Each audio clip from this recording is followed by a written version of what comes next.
ओम हर हर महादेव।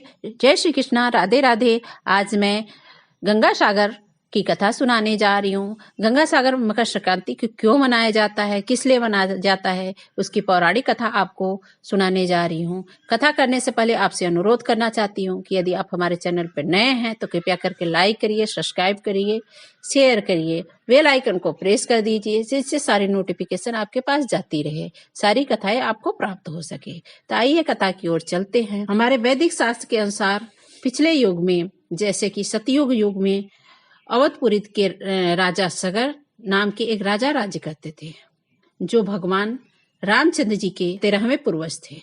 उन्होंने एक पवित्र यज्ञ, अश्वमेध यज्ञ या अश्वबलि 99 बार किया। इस समारोह में एक घोड़े उनकी शक्ति का प्रतीक को दुनिया भर में भेजना और पूरी धरती की प्रगति को रोकने की चुनौती देना शामिल था। यदि घोड़ा निर्विरोध लौट आता है तो उसे राजा की सर्वोच्चता स्वीकृति समझा जाता है। जब राजा सगर ने 100वें बलिदान की तैयारी की तो स्वर्ग के राजा इंद्र उन्होंने स्वयं 100 बार समारोह किया था। इस बार प्रतिद्वंदी बार बार विस्थापित होने की इच्छा से घोड़े को चुरा लिया और इसे एक भूमिगत कक्ष में छिपा दिया, जहां कपिल ऋषि कपिला भगवान विष्णु भगवान का अवतार या कपिल मुनि बाहरी दुनिया की सभी घटनाओं से बेखबर ध्यान में लीन थे।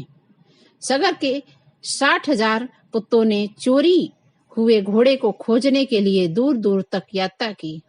अंत में उन्होंने इसे महान ऋषि के आश्रम के पास पाया। ऋषि को चोरी का चोर मानते हुए उन पर हमला किया।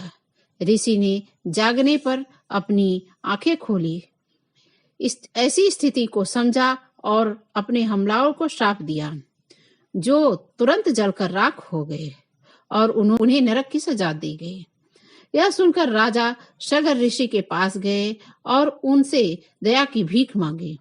ऋषि ने पहले तो उनकी विनती पर ध्यान नहीं दिया, लेकिन बाद में बताया कि अगर राजकुमारों की राख को स्वर्गीय नदी गंगा के पवित्र जल से धोया जाए तो उन्हें ज्ञान प्राप्त होगा और उन्हें स्वर्ग की प्राप्ति होगी।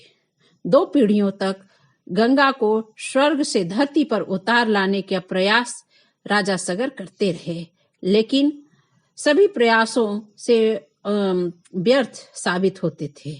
इस वंश के एक राजकुमार भागीरथी ने देवताओं को प्रसन्न किया, घोर तपस्या किया और भगवान शिव की मदद से गंगा को धरती पर लाया।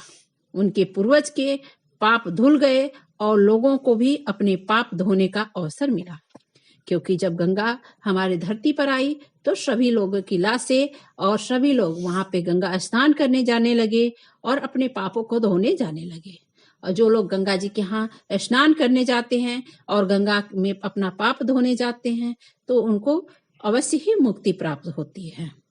तो ऐसा ही रहा उनके साथ भी। तब से ऋषि कपिल के आश्रम के पास गंगा सागर पवित्र तीर्थ स्थल बन गया। नदी और समुद्र के संगम पर जल शुभ है। विशेष रूप से मकर संक्रांति के दौरान आत्मा को शुद्ध और सभी सांसारिक पापों से मुक्ति पाने के लिए लोग गंगा सागर नहाने जाते हैं।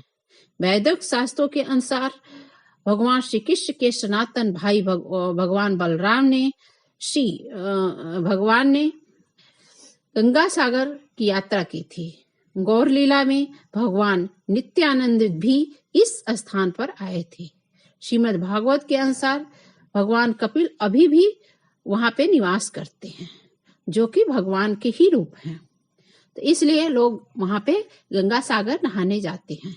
तो यदि आप भी गंगा सागर इस साल यदि गए हैं तो अति उत्तम है। यदि आगे आप जाके वहां पे नहाना चाहते हैं तो आप पे नहा सकते हैं, या कभी भी आपको मौका मिले तो एक बार गंगा सागर अवश्य जाइए और वहां पे नहाइए, क्योंकि वहां पे जब रामचंद्र जी के पूर्वज तर सकते हैं तो आप क्यों नहीं तर सकते हैं। तो आप भी वहां पे जाइए और 10 तारीख से 18 तारीख तक गंगा सागर का मेला रहेगा, उसका आप लाभ उठाइए आनंद लीजिए। और आपको कथा सुन के कैसी लगी? यदि आपकी हमारी कथा अच्छी लगी हो तो कृपया हमारे चैनल पे बने रहिए और लाइक करिए, सब्सक्राइब करिए, शेयर करिए, कमेंट जरूर कीजिएगा।